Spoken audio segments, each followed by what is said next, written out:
So a woman sentenced to 8 years for attempting to assassinate Brett Kavanaugh. Supreme Court Justice's wife and mother sat on the courtroom as Sophie Rosk apologized to the family. Do you believe that? Do you really believe it? A woman who pleaded guilty to attempting to assassinate Supreme Court Justice Brett Kavanaugh 3 years ago was sentenced Friday to more than 8 years in prison. Sophie Rosk, now 29, was arrested near Kavanaugh's home in June 2022 and told officials at the time that she intended to kill the Associate Justice and then herself. She appeared in court on Friday for her sentencing in a yellow jail jumpsuit. Members of Kavanaugh's family, as well as Ross, were at the sentencing. U.S. District Judge Deborah Boardman sentenced Ross to 97 months in prison, 8 years and 1 month, saying that she felt Ross has shown remorse for her actions. She also ordered Ross, whom she referred to as a transgender woman, to a lifetime of supervised release. I was waiting for this to drop because I was like, there's no way that there's an actual woman that tried to assassinate someone. So far, the only instance of that I can think of is the YouTube lady. Her woman, I was like, wait, this has to be a guy, right? That's crazy. So we're gonna switch this up. He has taken full responsibility for his actions, Boardman said before handing down the sentence. In a federal filing last month, Rosk's attorneys referred to him as Sophie Rosk, though the case is still captioned by his legal name because he did not ask to recaption the case, his attorney said.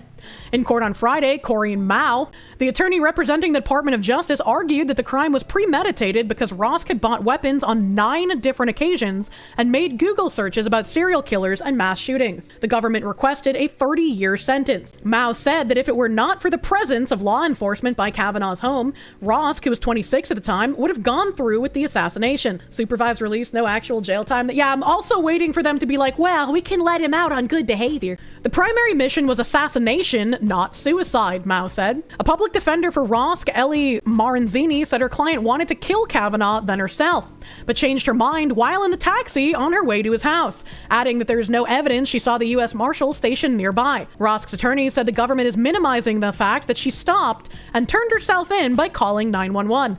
Rosk's parents addressed the court on Friday, vouching for their child. His father, Vernon Rosk, said he believes his child can be a positive and productive member of the community. That ship has long since sailed, father. That ship is gone, man. Sophie has never hurt anyone, Colleen Rosk said. It was completely out of character, said someone who doesn't know their child. Sophie Rosk also addressed the court to apologize to Kavanaugh and express regret for his actions. He said he planned to kill himself after abandoning his original plan to kill Kavanaugh, but received a phone call from his sister that gave her a renewed sense of hope. What did the sister say? Did the sister know what this person was going to do? Out of character, yeah, imagine. Kavanaugh's wife and mother were also in the courtroom, as were representatives of the Supreme Court Police Department, according to a Supreme Court spokesperson. Right before handing down his sentence, Boardman acknowledged the harm done to Kavanaugh and his family. He and his family should never have to face the fear of threat, she said, adding that political violence should never be accepted and should never be normalized. Attorney General Pam Bondi called the sentence woefully insufficient, and it is 8 years, man. Attempted assassination on a sitting Supreme Court justice? 8 years? And they're probably not even going to serve that. The attempted assassination of Supreme Court Justice Brett Kavanaugh was a disgusting attack against our entire judicial system by a profoundly disturbed individual, Bondi said in a written statement. Rosk was arrested near Kavanaugh's home in Chevy Chase, Maryland on June 8, 2022. He was armed with a handgun, knife, pepper spray, and burglary tools, officials said. Deputy U.S. Marshals spotted Rosk dressed in black and carrying a backpack and suitcase, getting out of a cab in front of Kavanaugh's house shortly after 1 a.m., according to a criminal complaint. He had changed his mind about killing Kavanaugh, but still got out of the cab at the house instead of saying, you know what, cabbie, take me somewhere else. I believe it. Rosk looked at the officers and then started walking down the street and called 911 on himself, the complaint said.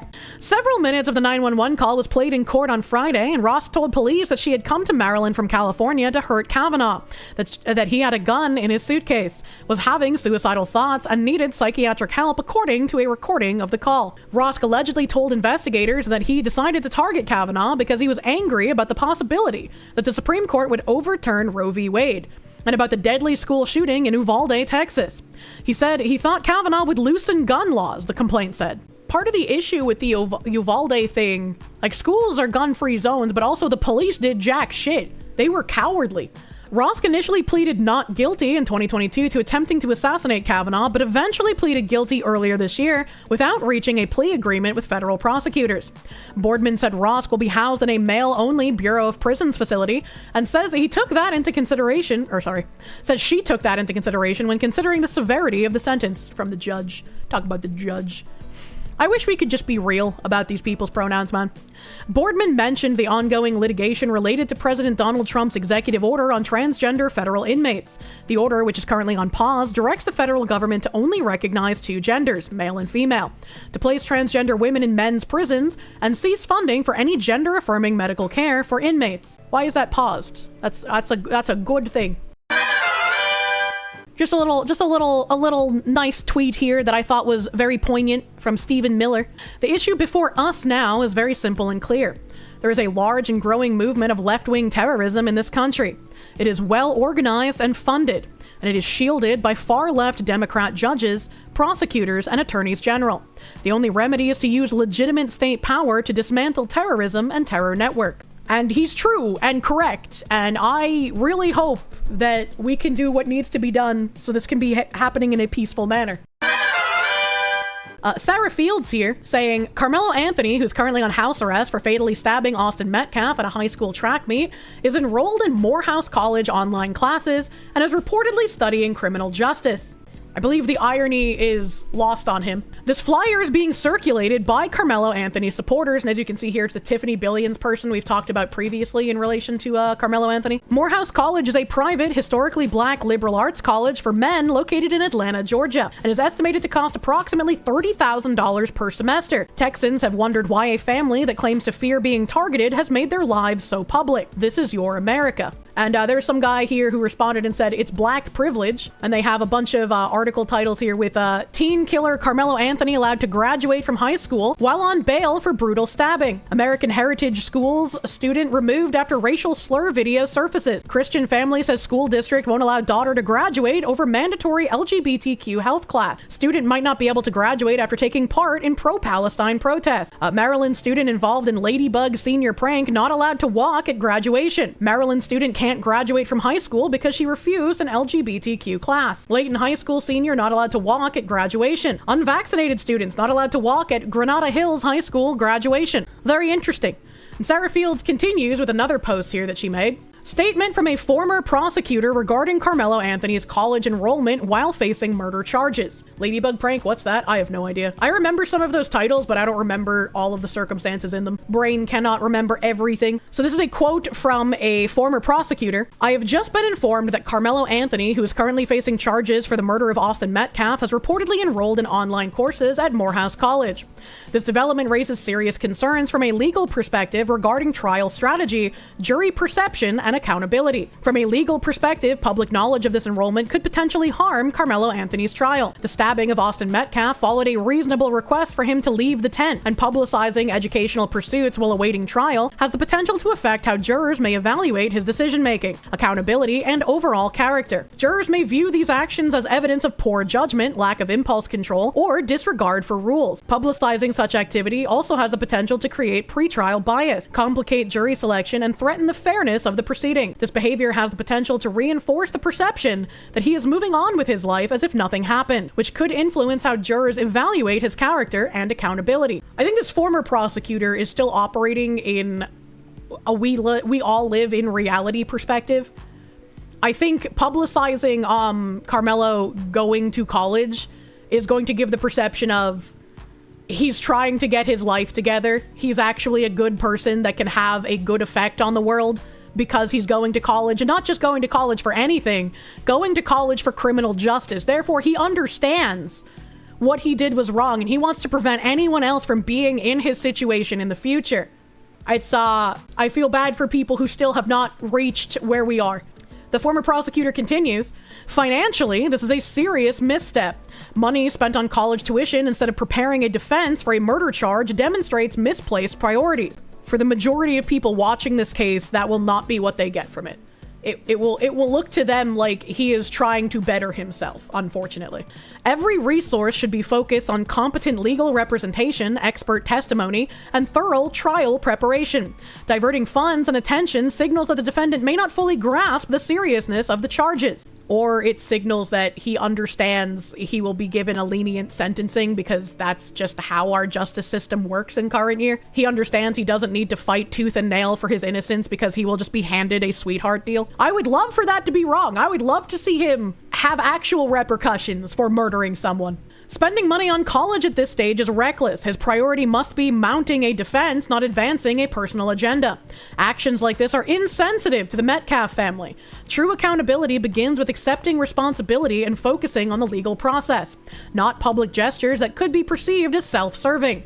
I like how this former prosecutor says actions like this are insensitive to the Metcalf family, as if dehumanization of people like the Metcalf family haven't brought us to this point, where it's basically akin to like, oh, I hit a deer on the highway, no big deal.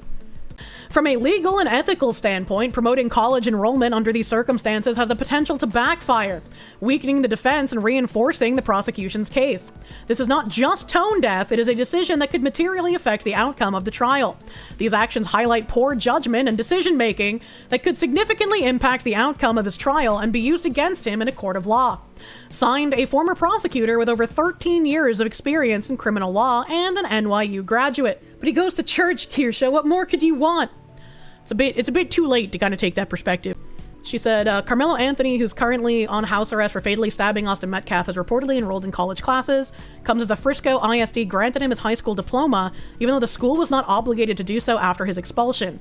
And the decision was greatly opposed. If he's literally on video doing it, and we have video released of other people literally committing the crimes before their trials happen, I don't understand why we wouldn't be able to see this one, to be fair. You want to watch a teenager get stabbed to death? How morbid. What a fucking disingenuous cuck. Where's that fucking screenshot? Where's that fucking screenshot of, like, was it Millennial Woes where they were just like the way leftists argue is pretending to not understand something or some shit? Oh my god, it's so awful. They're trying to get the case tossed. The video of him committing a crime should be withheld because it would devastate his case. Yeah, it's crazy. What a crazy thing to say. A French influencer, I feel like French should be the thing in quotes here, has been stabbing people with an empty needle for content. He's just been sentenced to 6 months in prison. Horrific. And I feel like it should be more than 6 months, because even if it was an empty needle, I don't care if the needle was capped or not, you're still hitting people with it. You're still inducing fear. And it's... how do streamers do this shit and feel like it's an okay thing to do? Like, you are the problem. You are why people don't want to deal with any streamers in public. You're a fucking psychopath, man. So the video, you can see him going up and like poking people and like pressing the needle stopper. And the cameraman laughing as well.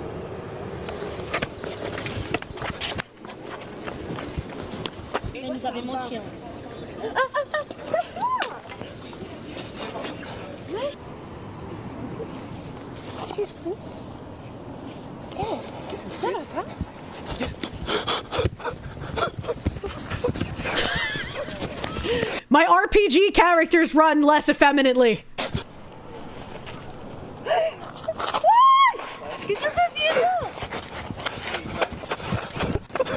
You would beat the shit out of someone doing, like, thankfully most of these men do get up and start running after him. Like, I was like, what the, that's such a fucked up thing to do. This is, like, even if there's nothing in it, it still is making people afraid of bioterrorism. His apology was shitty. He had an apology, bro? Oh, I need that. If this was done in America, it would be in a body bag. Yeah, he would get shot doing this in America, bro. And it would be a completely justified shooting. What are you doing? What the fuck? What the fuck? Bro so angry, he changed to English. What the fuck are you?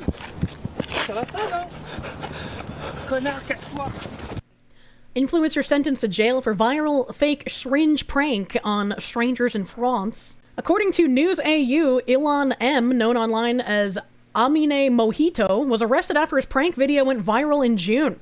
The video was filmed just one day before France's Fête de la Musique, World Music Day. In the footage, Mojito is seen pretending to inject people with an empty syringe and recording their shocked reactions. Why would you do this? Why would you do something like this? Like, this shouldn't even cross your mind as an acceptable thing to do for a video. The video caused public outrage, especially given the recent wave of real needle attacks at French music festivals and student events. Critics accused Mojito of being insensitive and contributing to public fear. A public prosecutor said that the prank may have fueled panic, noting that authorities received 145 reports of needle spiking following the video's release. It remains unclear whether Mojito intended to influence others, but officials say the timing worsened the public response. I really hope that people like this fucking freak and like, what's his face, that shitty guy, Johnny Somali. I really hope that all of these, like, crazy IRL influencers that do really dumb shit that's harmful and disruptive to people, getting actual jail time, even if it's only 6 months, will deter others from doing something similar. Like, I understand the like all press is good press thing, but don't fucking become that guy, dude. Don't fucking make your legacy on some dumb shit like this that gets you branded as a psychopath who served jail time, you know?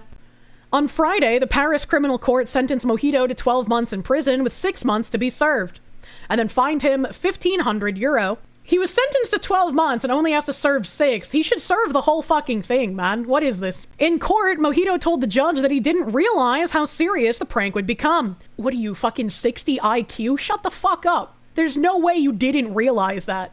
I had the very bad idea of doing these pranks by imitating what I saw on the internet, in Spain and Portugal. I didn't think it could hurt people. That was my mistake. I didn't think about others. I thought about myself. You know, I read articles day in, day out, and yet still I can be stupefied at the idiocy of people.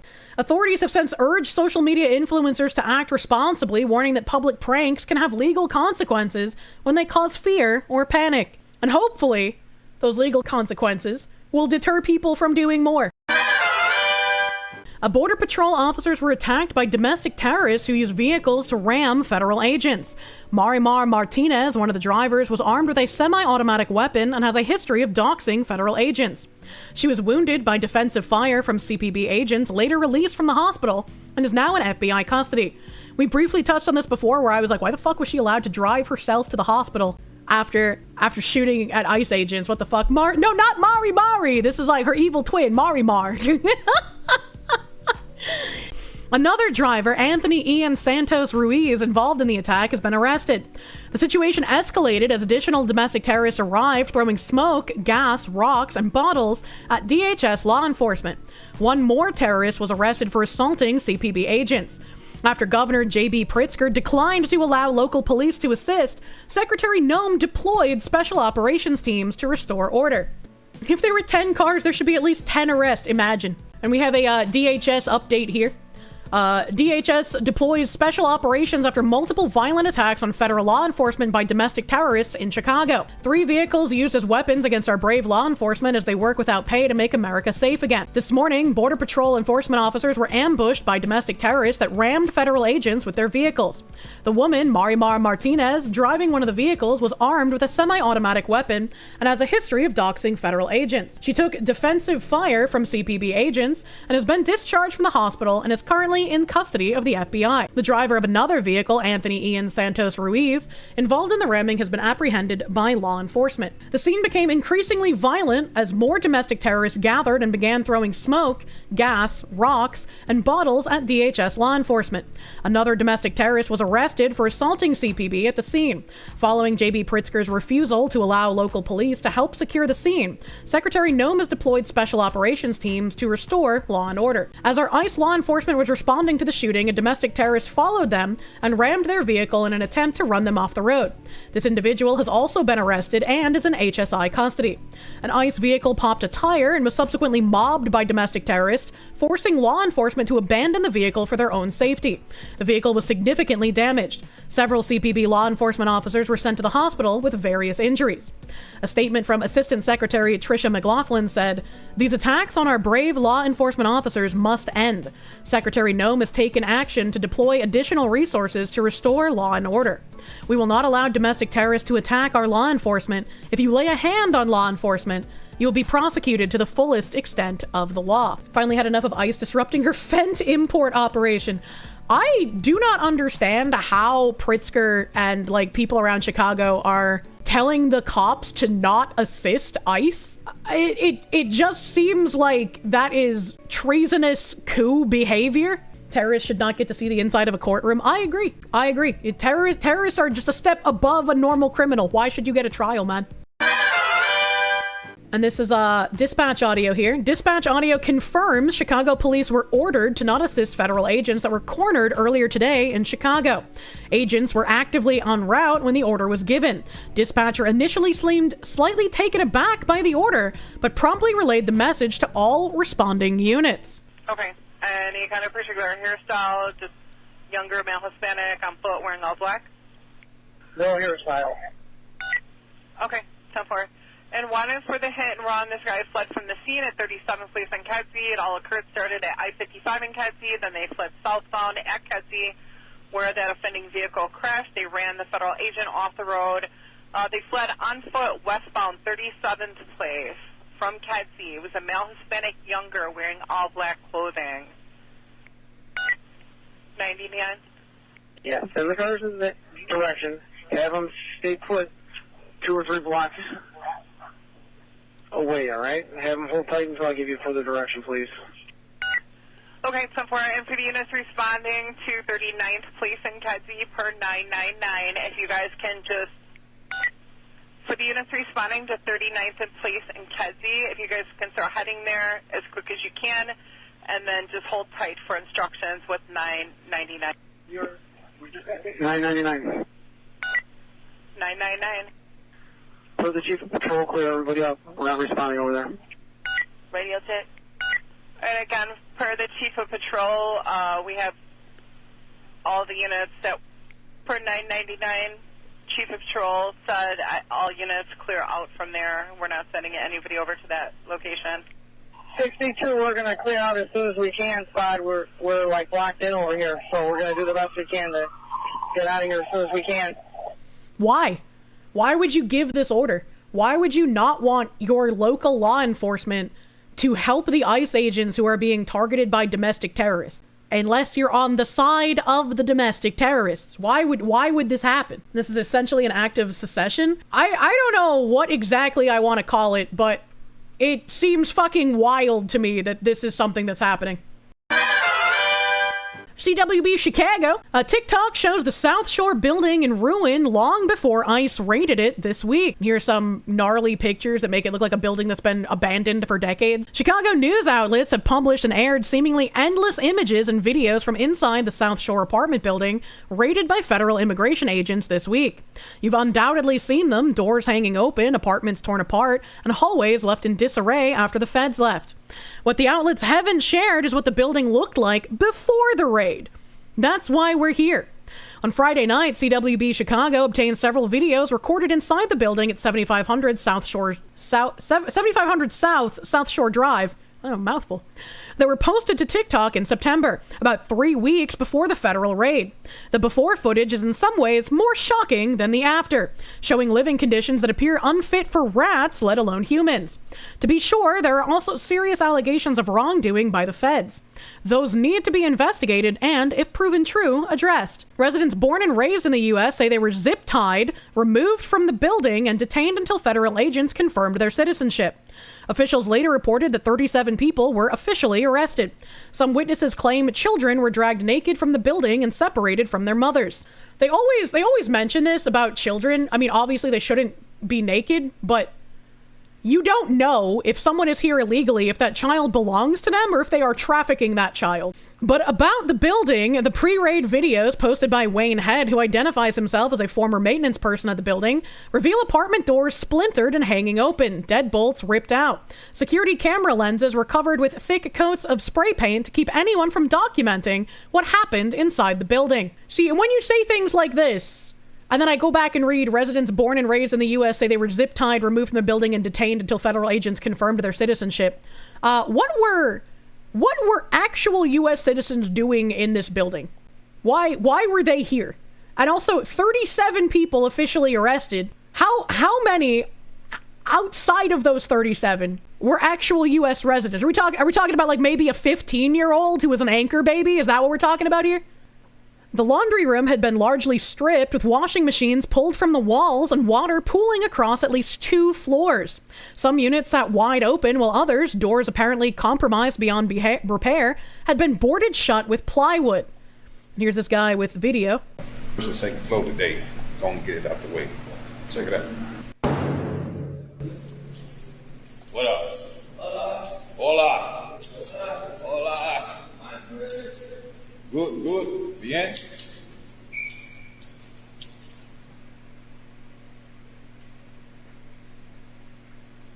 it out. What the fuck? Put it up. Lots. Venezuelans. It's like a literal slum. Is this a Resident Evil trailer? Venezuelans. I'm gonna tell you how I know. So when we was managing this building 2 years ago, we never used these locks. I'm gonna show you the type of locks that's being used and how you know that it's been who live in it. According to Head, many of the building's residents were Venezuelan squatters. His videos show residents who did not have electricity in their units running extension cords from apartments that did. Others spliced into the wires of illuminated exit signs and ran a cord to their quote-unquote home. I didn't even know you could do that. It never even occurred to me to like, oh, there's an exit sign, I can cut that open and steal electricity from it. What the fuck?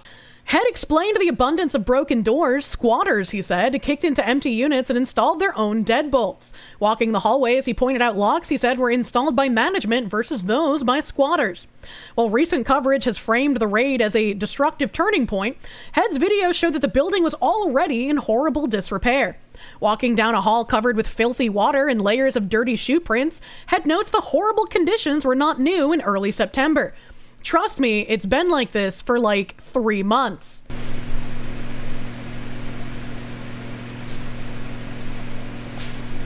It's all flooded.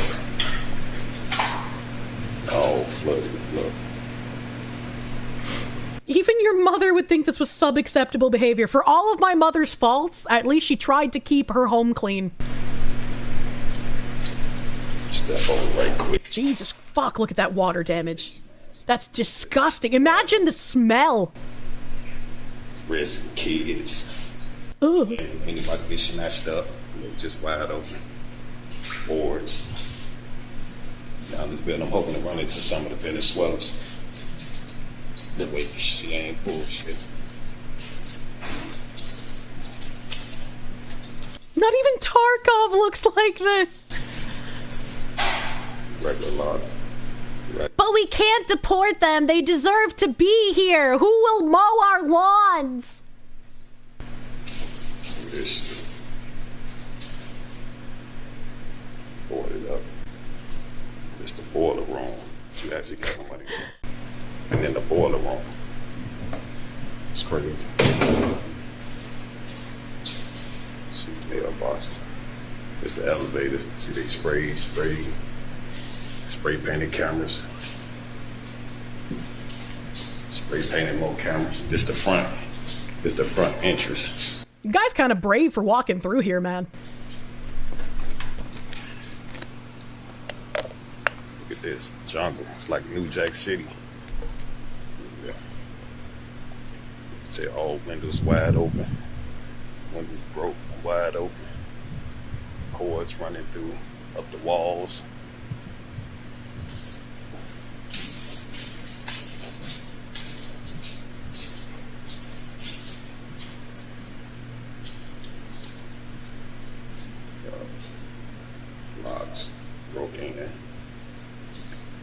So I got my keys dangling.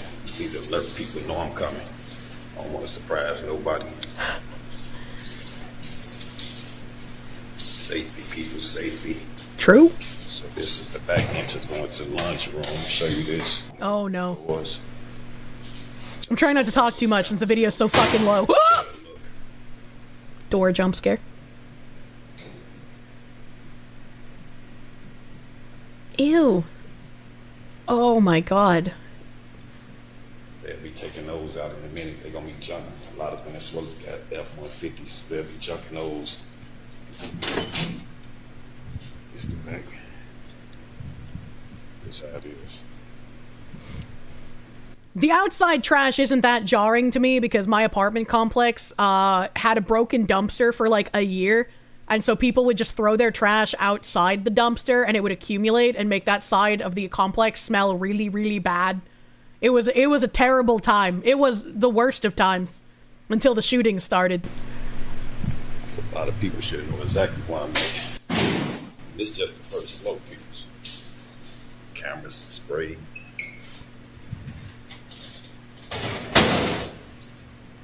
Like this completely out.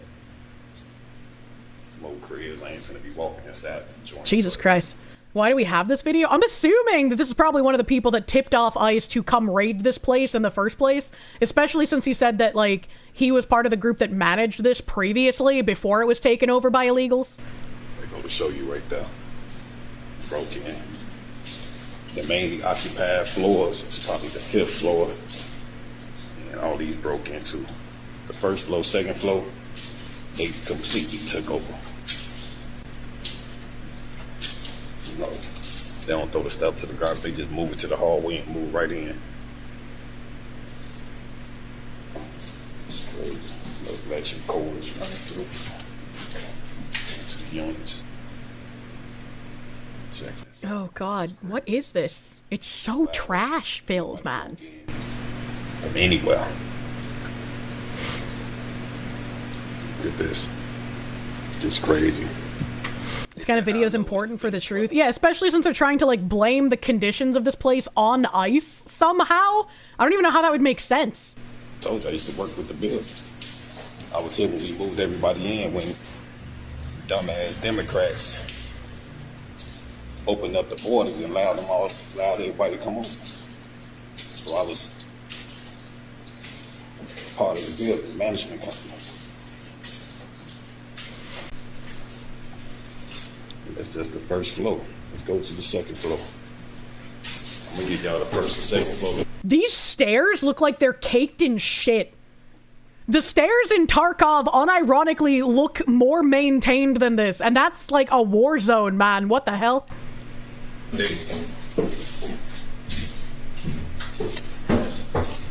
Third, fourth, and fifth tomorrow. Again, look. Break in. The ceiling bird! Electric room. Break in. Board it up. They so bold, they don't even move the boards. They leave the furniture and the boards right outside the door the apartment that they broke in.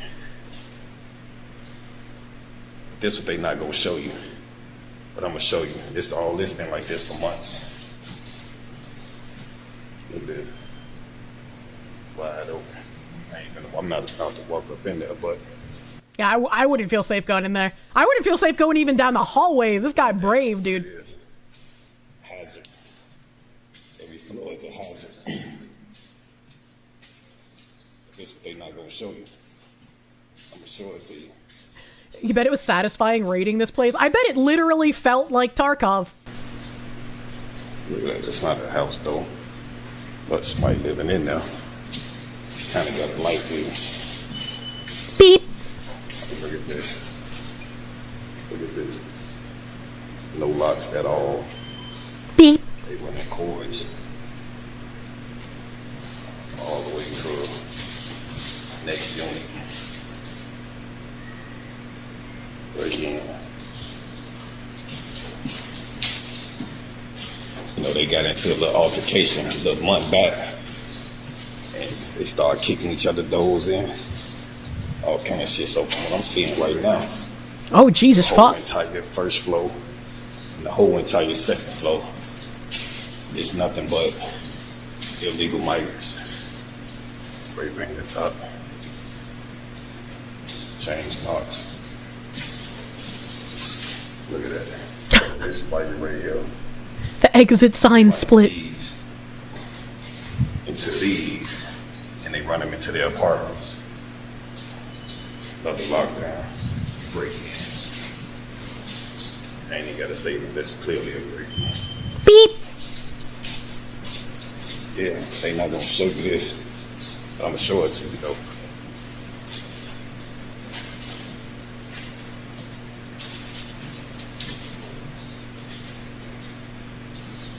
Wow.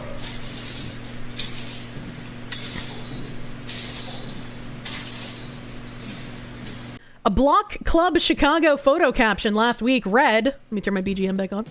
An apartment unit's door is seen busted open to a room flooded with water damage, but Head's video shows entire floors were already flooded weeks earlier, with kicked-in doors a common sight. Imagine trying to blame ICE for this shit when it literally looks post-apocalyptic. Come on now.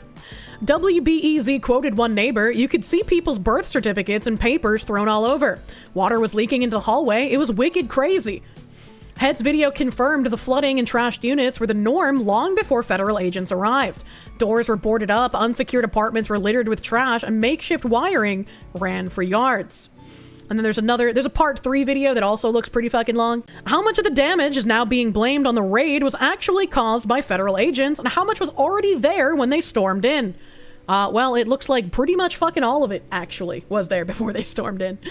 Then this narrative that it was a sprawling, diverse community building is absolutely outrageous, said one person familiar with the property. Governor J.B. Pritzker this week said the state stands prepared to investigate any allegations of abuse or neglect of children by federal agents. That's good, but one is left to wonder where the state was a month ago or longer when the kids were living in squalor. No, it's fine. That's how they have to live if they're here illegally. We need someone to clean our houses.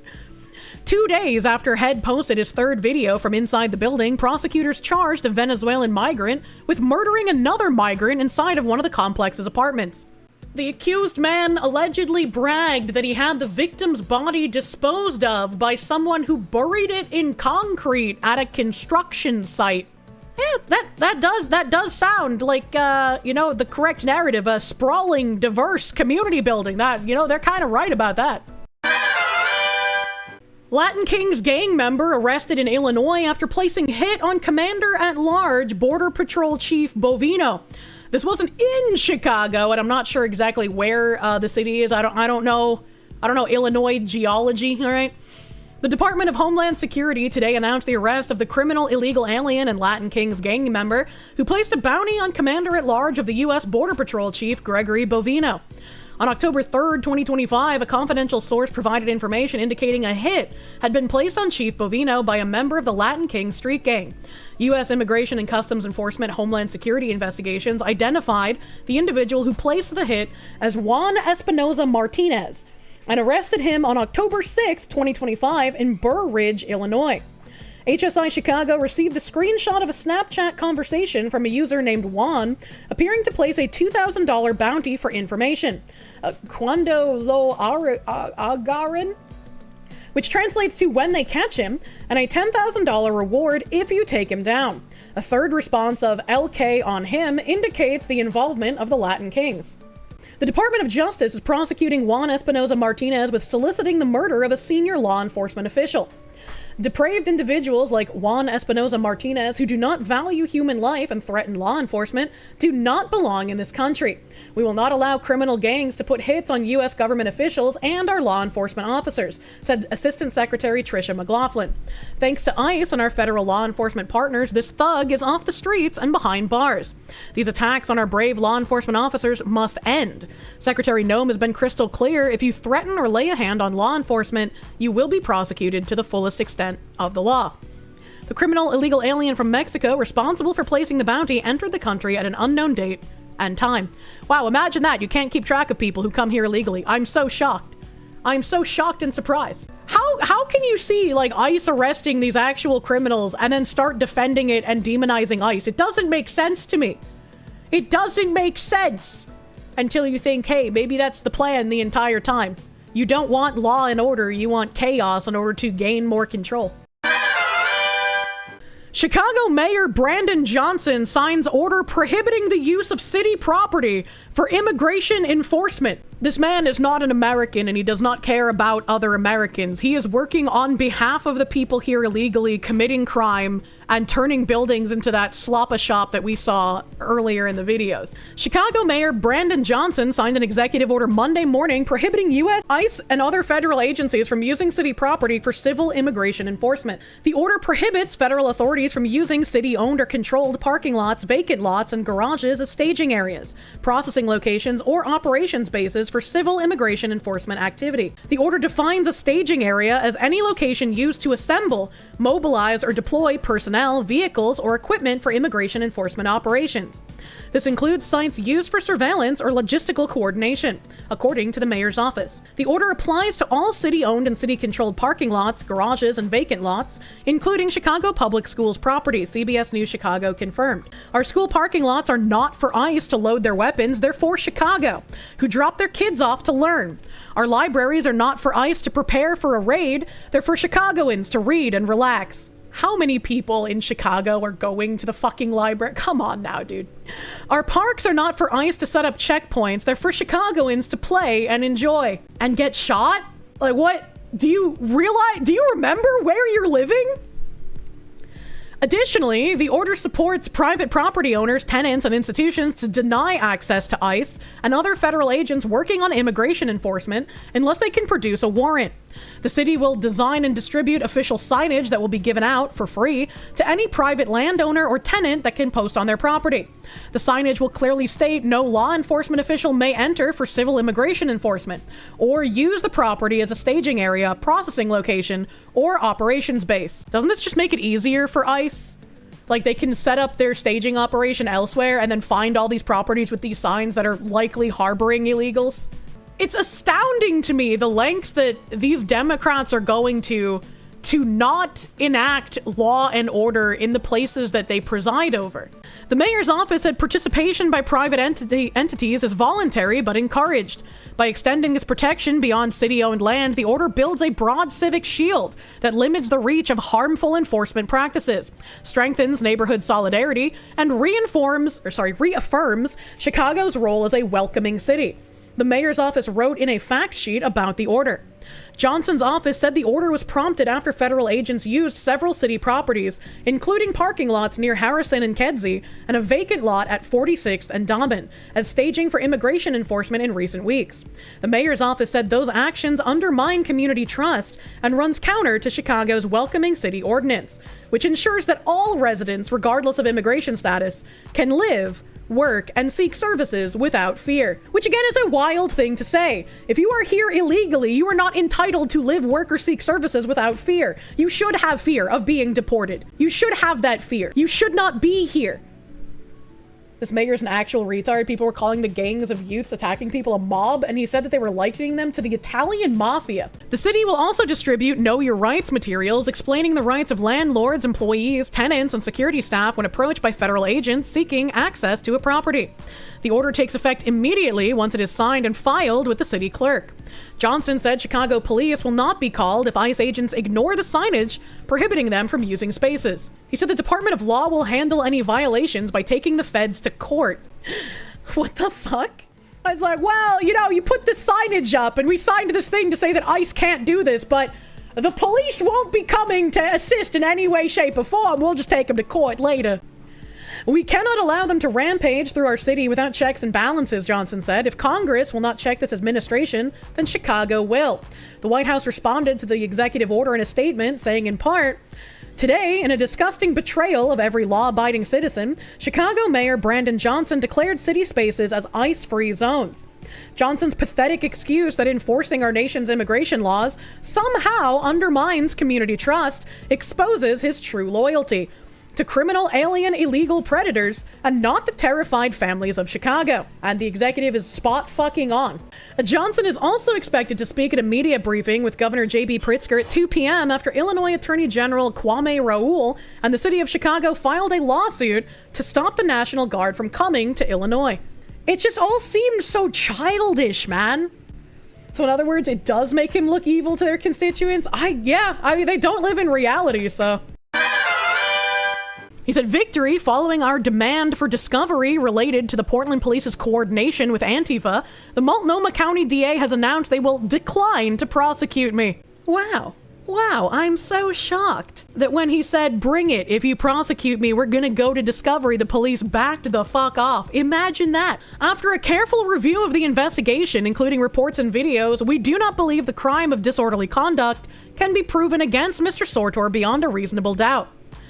And Nick says, I will still be appearing in court at the Portland Justice Center at 2 p.m. Pacific to finalize this. And trust me, this is only the beginning.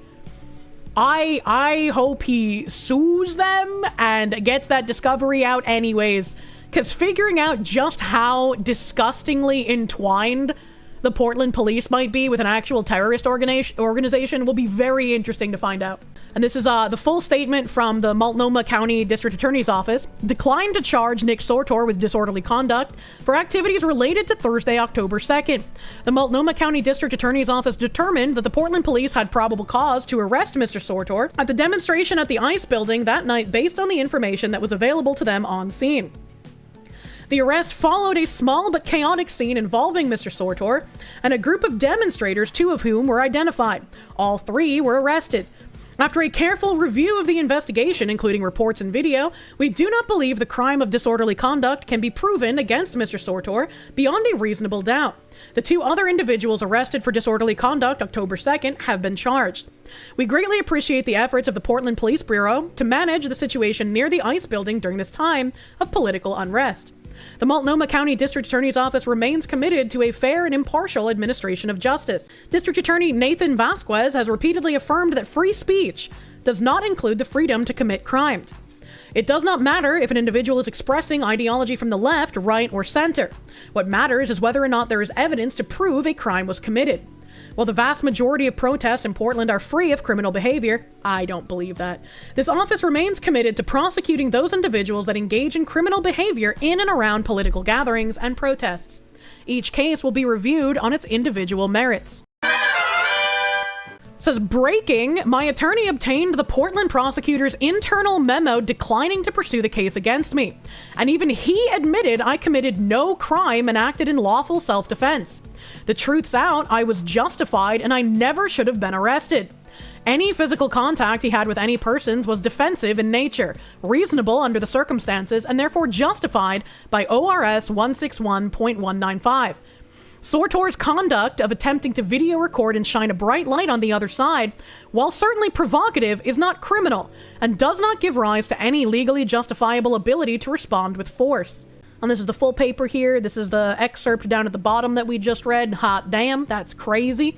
Reason rejected, legal impediment. Oh my gorb. Look out of here, white boy. I'm walking down the street. I have a question. Did another white guy just say, get out of here, white guy, to a white guy? What is happening?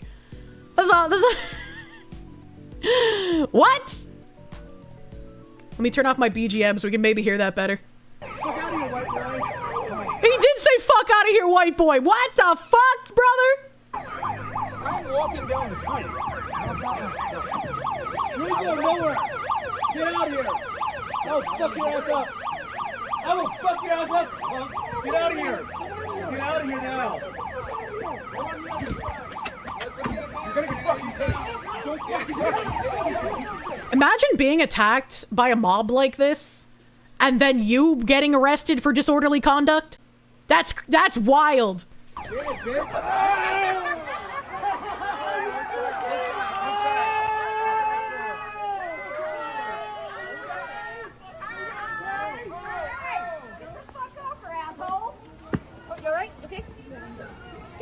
Nice rainbow color. I like your rainbow.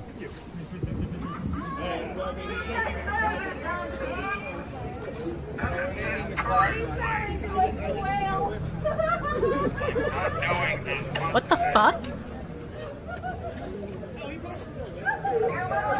What the actual fuck? I'm glad we have this video. I don't know who recorded it. I don't know if he had like a camera guy with him, but I'm glad we have this video. He continues, where's my apology, Portland police? Yeah, he should get a public apology. The Portland police chief does not understand how expensive this is going to get for him if he keeps slandering me live on TV. Based, you love to fucking see it. You love to see fighting back, man. You love to see fighting back, man. Absolutely beautiful. I guess this is also related to Chicago. We're gonna go back to Chicago for a second. We didn't get shot, but we're going back. Why are we in the Chicago area, said Commander Op-at-Large C.A. Gregory K. Bovino. Wow, I was like, what the fuck is this? It's the bovine guy. Every time I read his last name, I just think of cow. Why are we in the greater Chicago area to arrest bad people and bad things? Exhibit A, illegal alien from Mexico arrested by Office of Field Operations, Operation Midway Blitz. In addition to 9 previous arrests, including felony and misdemeanor convictions, his most recent arrest made national news when on March 30th, 2025, he allegedly posed as a rideshare driver in Chicago, Illinois, and sexually assaulted a woman inside his vehicle after picking her up outside a local nightclub. He was charged with aggravated criminal sexual assault, aggravated kidnapping with bodily harm, and unlawful restraint. He was released from detention 2 days after his arrest. I feel like where we have this system that has replaced taxis, and I mean taxi drivers, you don't know who that is when you get in their car either, but when we have the system of like calling for a car from a stranger online, literally nothing about them, and then you get in their car under the assumption that, well, they don't want to lose their job so they won't do anything bad. I feel like it's a really bad idea to have this high trust necessary system in areas that are plagued by violent crime. With a lengthy and violent criminal record dating back to 2002, why has he been living free as a bird in the Windy City? Because of Chicago's embrace of sanctuary policies, which hurt rather than help its residents. But no more. Operation Midway Blitz is here to rid Chicago of criminal aliens like him. And I have to wonder, this is 2002? That illegal alien superintendent guy who also had previous charges? He overstayed his student visa that he was issued in 1999, and he was able to stay in the country illegally until 2024 when they finally gave him a verdict to leave. Why did it take so long to issue one of those? If someone has a visa, that is recorded somewhere. They should immediately be given a notice to leave as soon as it lapses. More than 100 people took over Boston's South End overnight, hurling fireworks, blocking traffic, and torching a police cruiser in a wild street riot that left 2 teens in cuffs and a patrol car in flames. Chaos erupted in the heart of the South End overnight as more than 100 people turned a busy intersection into a lawless war zone, torching a Boston police cruiser, hurling fireworks at officers, and blocking off Massachusetts Avenue like a scene out of Fast and Furious, Tremont Street edition. Just after 2 a.m. Sunday, the normally quiet crossroads of Mass Ave and Tremont exploded into mayhem. Witnesses say a mob of young thrill seekers could be here.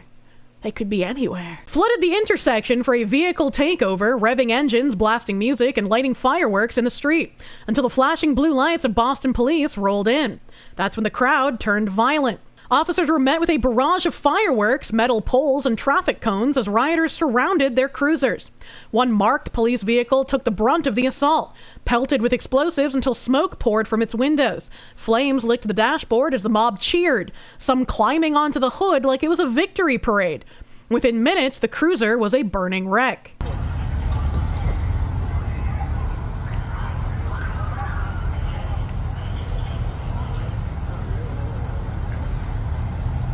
With ICE, you can deport anyone you want. Only 2 teens in cuffs? Yeah, it's wild that there's only 2 in cuffs. Boston Fire raced in to douse the inferno, but by then, the damage was done. The cruiser was totaled, a smoldering symbol of a city losing control of its streets. That was us watching that car burning in the riot in LA a while back. 2 Rhode Island teenagers, 18-year-old Julian Bowers of Cumberland and 19-year-old William Cantwell of Warwick, were hauled off in cuffs after officers chased them down. Police say Bowers hurled objects at cruisers before bolting, while Cantwell allegedly beat another cruiser with an orange pole. When searched, Cantwell was found carrying 2 packs of marijuana edibles, apparently his party favors for the night. Oh, you really only get 2 packs of edibles for setting a police cruiser on fire? That doesn't really seem balanced, man. Unless those edibles are like 1,000 milligrams each, which Good luck, brother. You ain't coming down from that one. Both now face a laundry list of charges, including assault and battery on a police officer, malicious destruction of property, disorderly conduct, and resisting arrest. Bowers and Cantwell are expected to be arraigned in Roxbury District Court. Police towed away the charred remains of the cruiser as detectives combed through the debris. Melted cones, spent fireworks, shattered glass, looking for clues. Crime scene and fire investigation units were called in as the city assessed yet another blow in what's become a summer of street anarchy. Authorities are now urging the public to come forward with photos or videos of the melee. And they have like tip lines and stuff here if you were somehow in the area and you want to report people. $500 bail for teen charged in setting Boston police car on fire. An 18-year-old man charged in connection with a South End street riot that has left a Boston police cruiser engulfed in flames was released on $500 bail. According to police, Julian Bowers was among more than 100 people who was gathered around Massachusetts Ave and Tremont Street early Sunday morning. The crowd blocked traffic, threw fireworks and debris at police, and climbed onto cruisers. One police cruiser caught fire and was destroyed. Caught fire? Don't you mean set on fire? This bro still suffering from acne, bro. Why are you out there destroying property? Get some moisturizer, get some help, get a woman. Bowers was arrested after allegedly throwing objects and resisting officers. He faces charges of malicious destruction of property over $1,200, assault and battery on a police officer, resisting arrest, and disorderly conduct. Another suspect, William Cantwell, 19, was released on $1,000 bail. Both men were ordered to stay out of Boston except for court appearances and are due back in court on November 5th. Firefighters responded to extinguish the blaze while officers dispersed the crowd. A bit more, because that article was very short. I have another article. Julian Bowers, 18, was arrested during what police describe as a large-scale vehicle takeover in Boston's South End around 2 a.m. Saturday after a patrol car went up in flames and other vehicles were hit with objects and firework. Bowers was taken into custody along with William Cantwell, 19. They're both from Rhode Island and were the only two arrested in the hectic attack that involved more than 100 people. Why are there not more arrests? Like, I get they're asking for tips so that people can, I guess, say who else might have been there, but how did you only arrest 2 in the time? That doesn't make any sense. The police vehicle was completely destroyed by the fire. No officers were injured. The pair attended an arraignment hearing at Roxbury District Court on Monday as Bowers wore a simple white tank top, glasses, and handcuffs around his wrist as they stood behind a large glass window in the courtroom. He was seen fist-bumping Cantwell, who wore a black hoodie with white flowers on it after hearing the reduced bail amount set by the judge. Why are we doing this? Why are we letting these people get away with this shit? It just emboldens them to do it more. Prosecutors initially asked for a $15,000 cash bail for Bowers and $20,000 for Cantwell, but the judge lowered the amount to $500 for Bowers and $1,000 for Cantwell. Why is this judge still able to practice? This is an activist judge who does not protect the people of Boston. They are there to protect the criminals that are causing issues. The injustice system strikes again. Exactly. After being released on bail, Bowers was seen outside court with a green hoodie as several reporters gathered around him asking for comment. For most of the interaction, the 18-year-old ignored their questions, but at one point he said, "Nah, I don't want to say anything, man." In this image, he looks like a fucking dollar store Caleb Hammer. Boston will vote Dem even after death. There's gotta be something suspicious going on there, man. There ain't no way. There ain't no way. Both of them pleaded not guilty to numerous charges, including malicious destruction of property over $1,200 and assault and battery on a police officer. Bowers was seen throwing various objects at police cruisers before running on foot from the scene. Along with the other charges, he was slapped with disorderly conduct and resisting arrest, police said.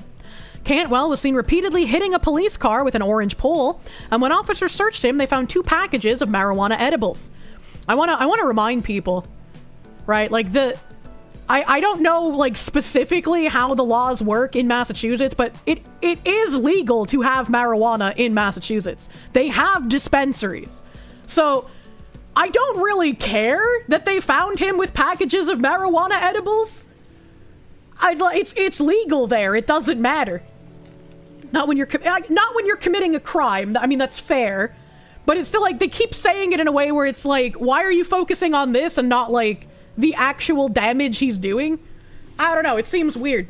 He also faces other charges, including disorderly conduct, resisting arrest, and possession of Class D marijuana, according to authorities. What does that mean? Spicy cat raid.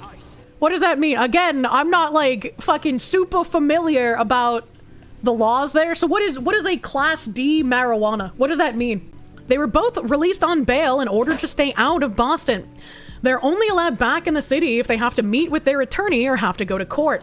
The next court appearance is scheduled for November 5th for a pretrial hearing. Bauer's attorney, Richard Gideon, said his client was dealt a low blow. His client was tweeted with kid gloves, by the way. They should not have been reduced bail. That's wild, especially since they live out of state. Like, what the actual fuck, man? I doubt anything is gonna happen at this pretrial hearing as well. They're probably just gonna be let fucking go. Oh boy. There were 100 people out there and 2 people picked, Gadion told WCVB. Yeah, I want more people arrested, not your 2 guys let go, man. He said he's not sure if police nabbed the right suspects. Shut the fuck up. I don't know that they did, but at this point in time, we need more information.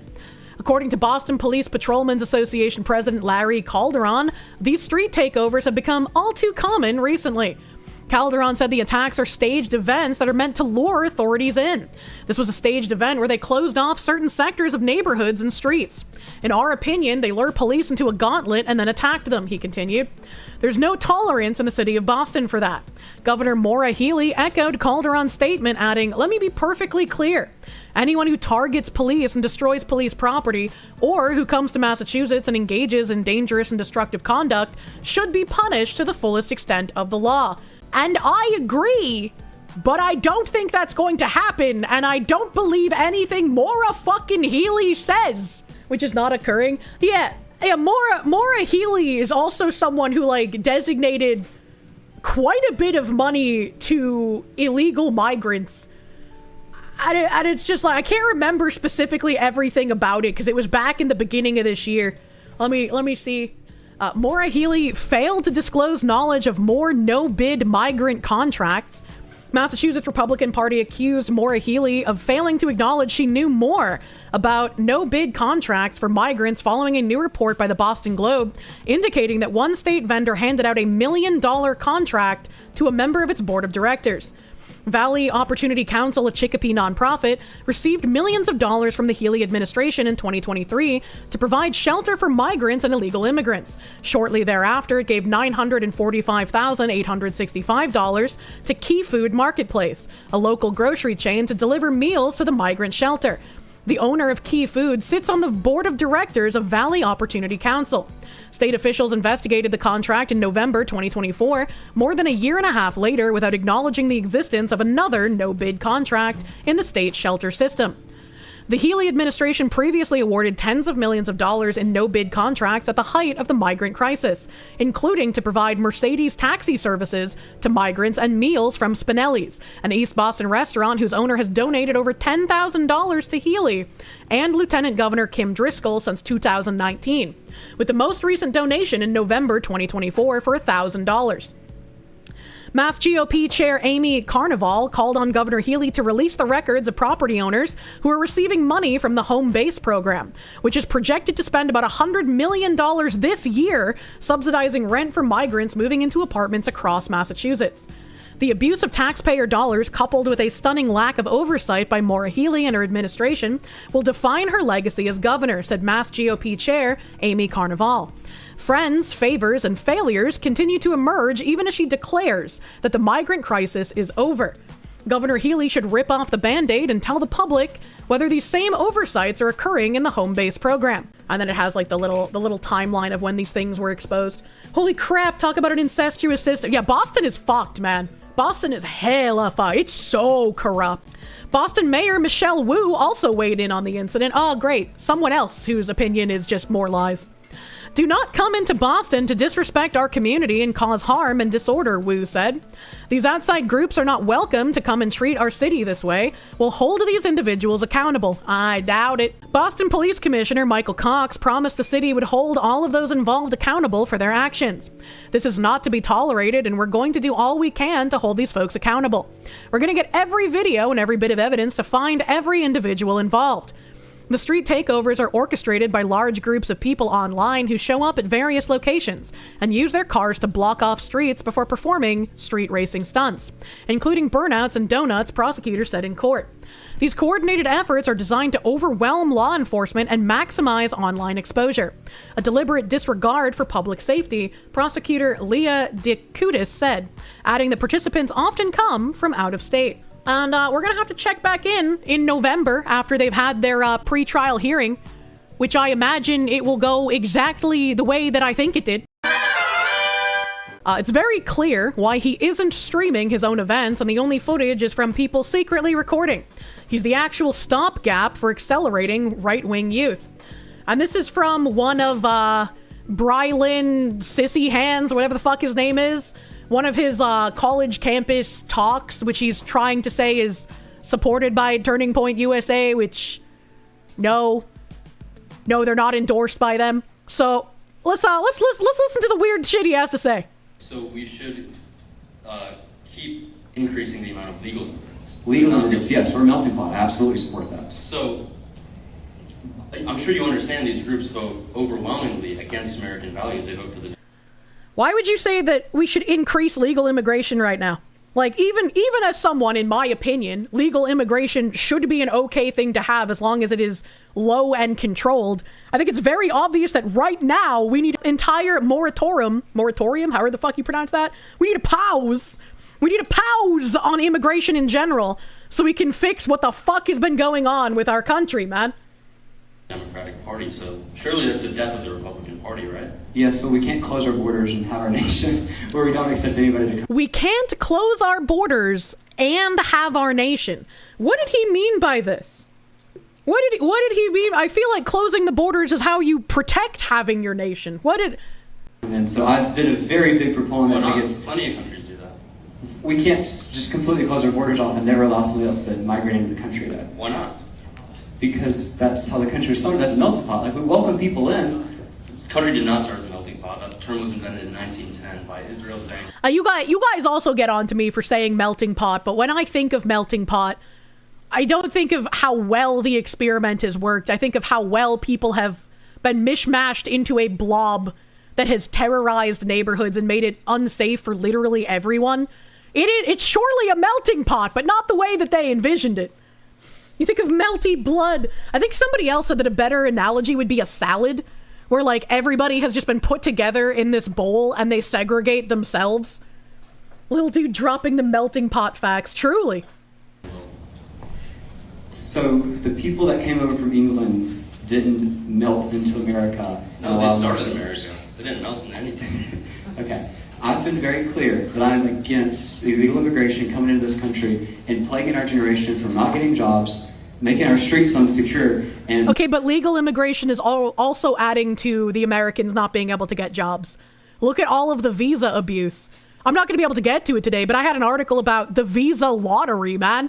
Why do we have a lottery where we just go, oh, all you need is a high school education, man, and then you can get in? What the fuck is that? That's crazy.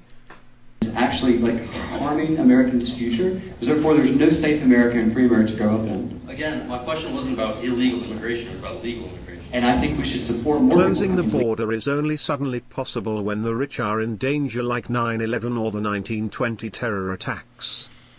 Yeah, I like how all the people living in their gated communities and ivory towers who don't have to deal with any of this shit continue to say, yeah, we need to keep the criminals here. Why aren't we protecting more criminals? It's a brand new VTuber I've never heard of before. Today's date, 12/12/2021 at 2200. It appears that there is a form of a virtual war happening. There are opposing forces, and I'm not too sure who or what they are fighting for. But I have decided to leave a message for those who can hear it. I am going to war. I don't know why anyone's fighting, but I think it's the best thing for me to be involved. I'm going to war, and I am going to fight everyone. Nothing will stand in my way. I will commit as many war crimes as possible, and I will be back to tell you guys all the stories.